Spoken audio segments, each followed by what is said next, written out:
और इस वक्त खास मेहमान हमारे साथ जुड़ रहे हैं। इस वक्त major doctor Mohammad Ali Shah veteran defence expert हैं, हमारे साथ जुड़ रहे हैं। बहुत खैर मकदम है आपका और सीधा आपका रुख करूंगा और ये समझना चाहेंगे जिस तरह से पाक में लगातार इस तरह की हरकतें, इस तरह के जो अफराद नजर आ रहे हैं उसको लेकर आप क्या सोच रहे हैं, क्योंकि जिस तरह से लगातार ये धमाके और इस तरह की खबरें, क्वेटा बम धमाके में 4 अफराद जाम बहक हुए हैं, इसको लेकर आप क्या देख रहे हैं मेजर अली शाह?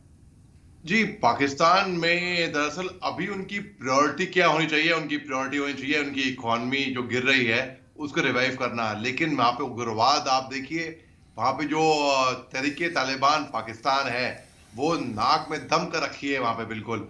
और वहां के खुद के मिनिस्टर बोल रहे हैं कि क्या जरूरत थी हमको यहाँ पे मुजाहिद पैदा करने की, आज की तारीख में हमने पैदा की है, आज की तारीख में वो हम ही काट रहे हैं आगे।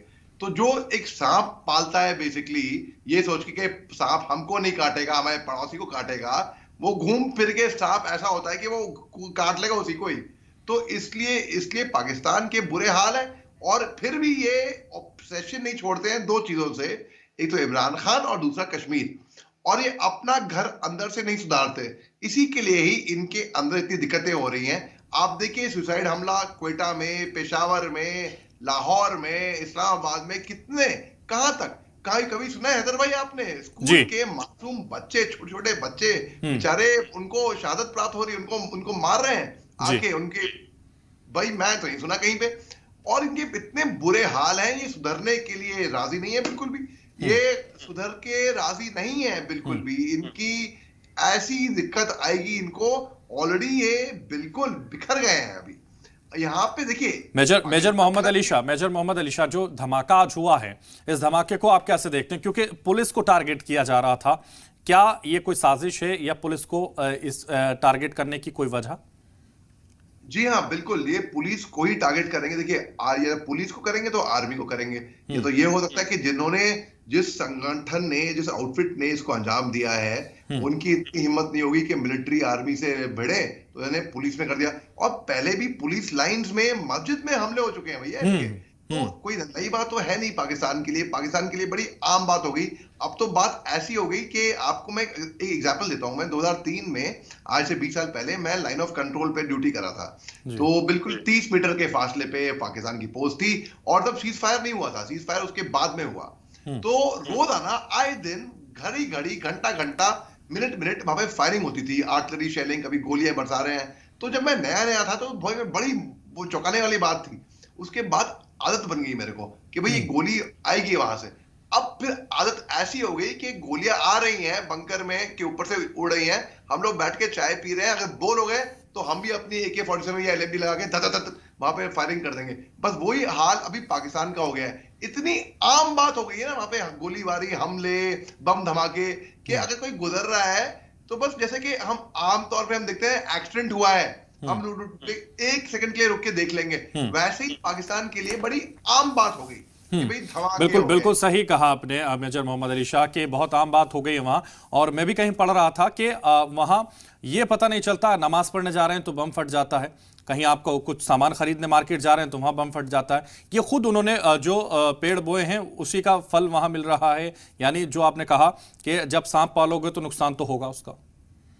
बिल्कुल हैदर भाई, आपने बिल्कुल सही कहा और बिल्कुल 100% वाली बात करी है आपने बिल्कुल। और ये बात ऐसी है कि पाकिस्तान तो अभी शुरुआत है पाकिस्तान के लिए। वैसे अगर आप देखें तो ये बिल्कुल शुरुआत है और इनके हालात बद से बदतर होने वाले हैं।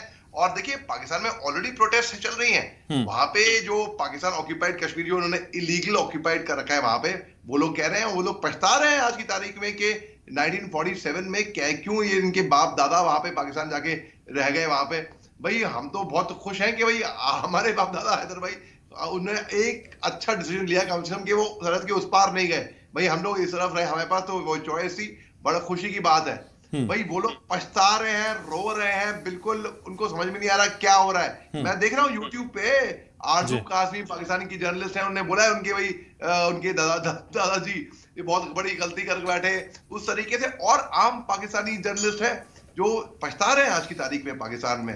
वहां पे जो जितने भी गिलगिट बल्तिस्तान है के इलाके हैं, वहां पे पानी नहीं मिलता उनको पीने के लिए, वहां पे गटर का पानी वहां पे मिलता है। इनह्यूमन है बिल्कुल। आप देखिए इकोनॉमी देखिए, वहां मिडिल क्लास है ही नहीं। ये तो टॉप क्लास होगी, ये तो बहुत अमीर लोग होंगे, ये तो बहुत गरीब लोग होंगे बस।